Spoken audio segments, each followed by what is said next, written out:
In my opinion, you should take no one's opinion.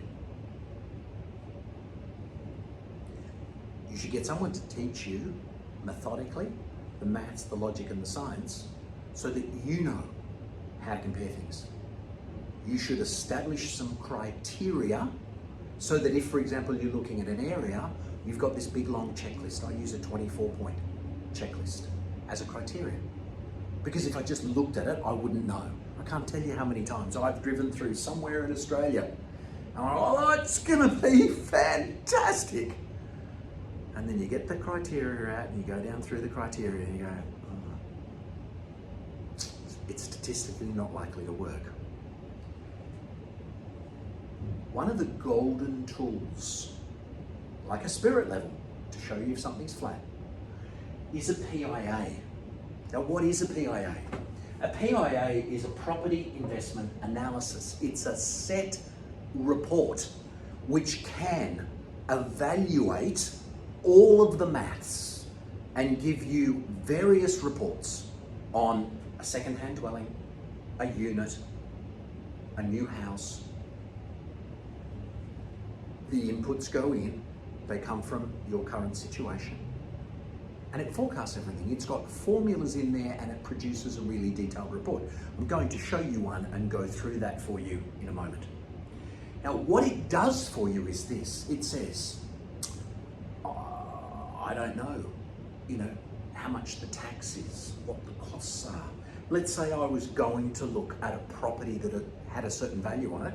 How do I know what it's actually going to cost me? Everything included. The bins, the rates, the property manager, maintenance per year. How can I forecast reliably everything that it's going to cost me? How can I work out what tax deductions I'm going to get from it? How can I work out if I pessimistically forecast the rent at a certain number and I work out that it's not going to have a tenant in it all of the time, they've got to move in and out at some point in time, what will the maths actually look for? So there is a thing called a property investment analysis, a PIA, that can work through for you all of the costs, the outgoings, all of the income, your tax position, what the value of this property is likely to be over the next 10 years, what your residential property is likely to do.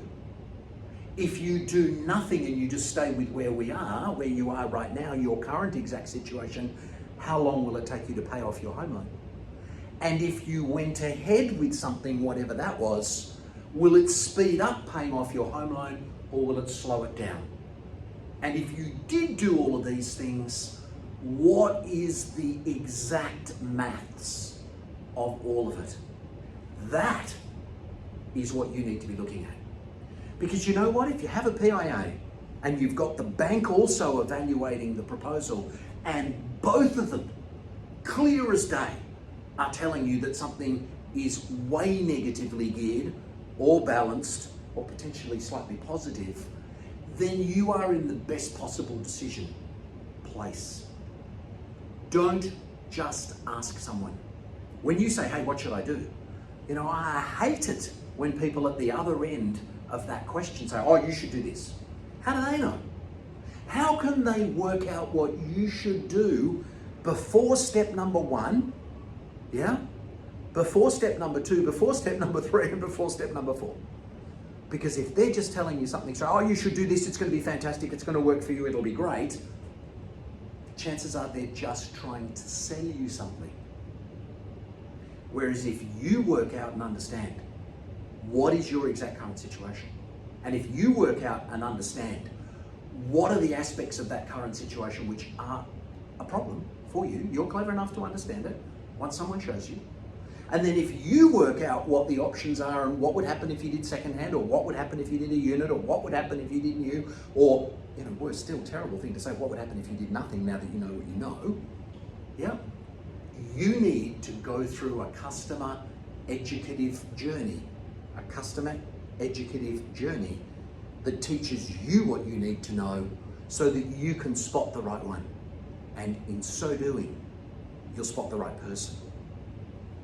Should you wish to, you could do An analysis could be provided to you, and then if you wish to, you could do a refundable deposit, get the bank to check it out, work out if it's something you want to do, and maybe improve your retirement position. Maybe in the next 10 years, build yourself $500,000 to $1 million, $500,000 to $1 million worth of net equity.